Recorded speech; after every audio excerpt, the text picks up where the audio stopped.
Something extraordinary has just happened.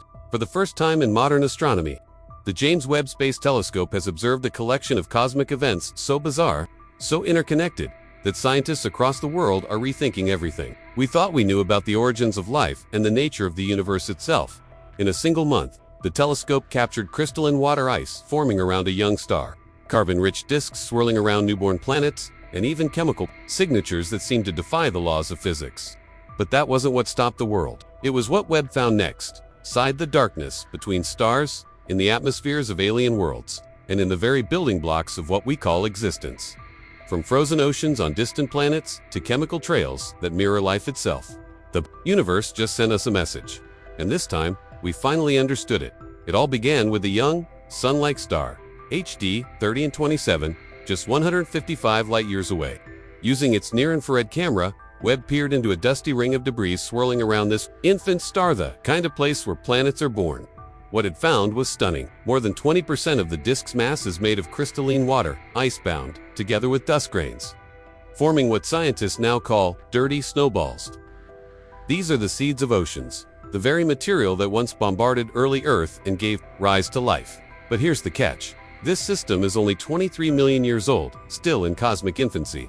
The water is already there, waiting before planets even form. For decades, astronomers believed water arrived late in a planet's history.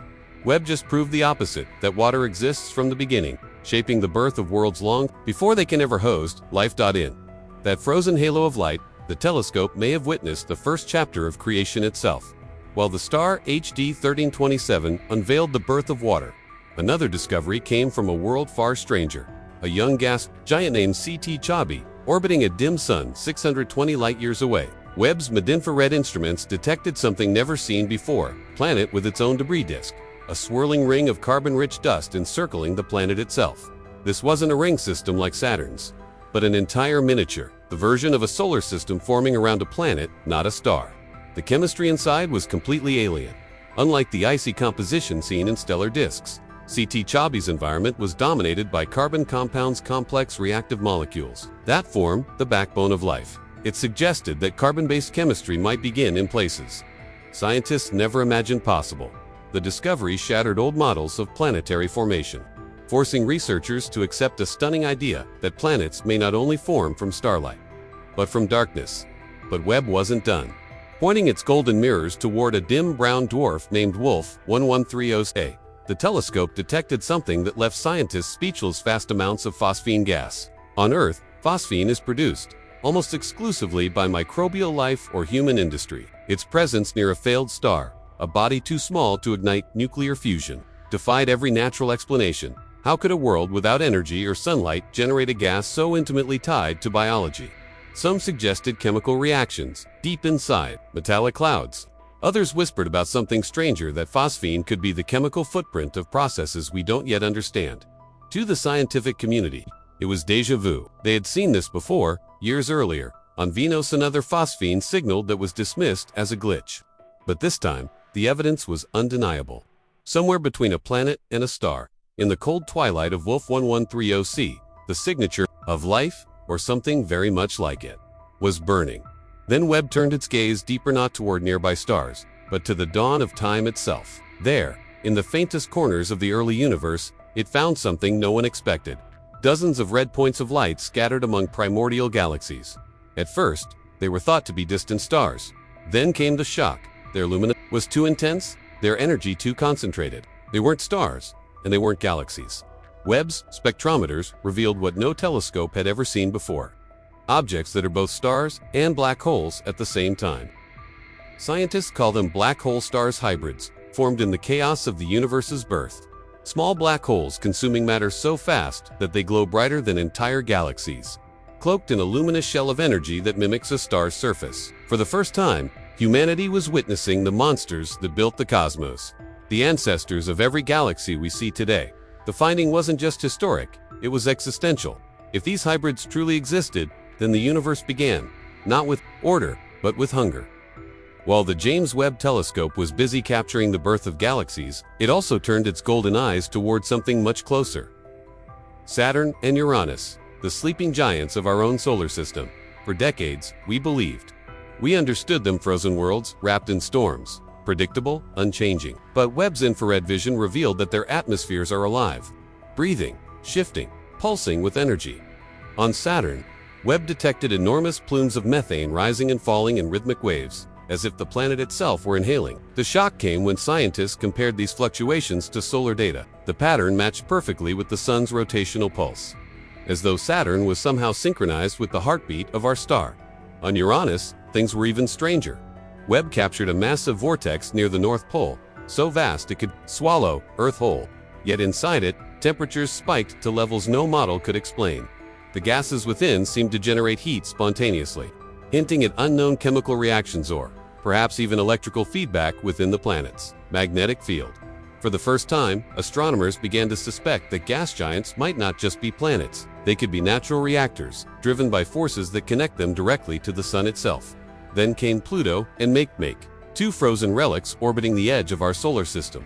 To most, they were dead, worlds icy, distant, insignificant. But when Webb turned its instruments toward them, both glowed faintly in infrared light. That glow wasn't from sunlight. It came from within, deep under layers of nitrogen ice. Webb detected unexpected thermal emissions, signatures of subsurface heat. On Pluto, that heat pulsed rhythmically, radiating in waves every few hours, while Makemake's signal was stronger, steady, and constant as if something beneath its crust was alive with motion. Chemical scans revealed traces of methane clathrates, crystalline structures that trap gases under pressure and are often associated with geothermal activity. But the real mystery lay in the spectral fingerprint, complex hydrocarbons, the kind that form through organic chemistry. In one sweep, Webb had turned to frozen rocks into candidates for habitability. Beneath their lifeless surfaces, there might be hidden oceans, heated from below, carrying the same elements that once sparked life on Earth. The discovery was nothing short of revolutionary. Life in the solar system might not orbit the sun. It might hide in the dark beyond our solar system. Webb continued its search for reflection worlds that could mirror our own. It focused on K218b, an exoplanet 120 light-years away, orbiting a cool red dwarf. Earlier, telescopes had hinted at water vapor in its atmosphere. But Webb went deeper, decoding every layer with unmatched precision. What it found left scientists stunned. Methyl cyanide, dimethyl sulfide, and carbon dioxide chemicals that on Earth are only produced by living organisms. The data was clear. This was no sterile atmosphere. It was active, dynamic, potentially biological. K218b, once thought to be a mini Neptune, might instead be a Hycean world, a planet covered in a global ocean beneath a thick hydrogen sky. Even more astonishing, the telescope detected subtle fluctuations in light absorption consistent with cloud formation, clouds that seemed to gather, dissipate, and return in rhythmic cycles. If confirmed, it would mean this alien world experiences something very much like weather, not storms of dust or fire, but water, just like Earth. For the first time, we could be looking at a planet that breathes, rains, and evolves under the same cosmic chemistry that gave us life. And then came the discovery that stopped even the most skeptical minds. Webb turned its gaze toward the TRAPPIST-1 system, that tiny cluster of 7 rocky worlds orbiting a dim red sun just 40 light-years away. For years, scientists had dreamed of it as a miniature version of our own solar system. But what Webb found was far more complex. The telescope detected massive flares erupting from the parent star, waves of radiation powerful enough to strip atmospheres away. Yet 3 of the planets still showed spectral fingerprints of carbon dioxide, ozone, and water vapor that should have been impossible to survive such radiation. Their atmospheres must have been replenished from within, much like Earth's magnetic field shields us from the solar wind. In other words, these planets weren't dying, they were fighting back. Even more shocking, Webb found traces of nitrous oxide, a gas often linked to biological activity, swirling above one of the world's TRAPPIST-1e. It was faint, almost lost in the noise. But there it was, for the first time. A telescope had glimpsed a chemical breath that might not be geological, but biological. A world orbiting a star we once dismissed as too dim to sustain life could be alive. And if it is, it means we are not the exception. We are the pattern.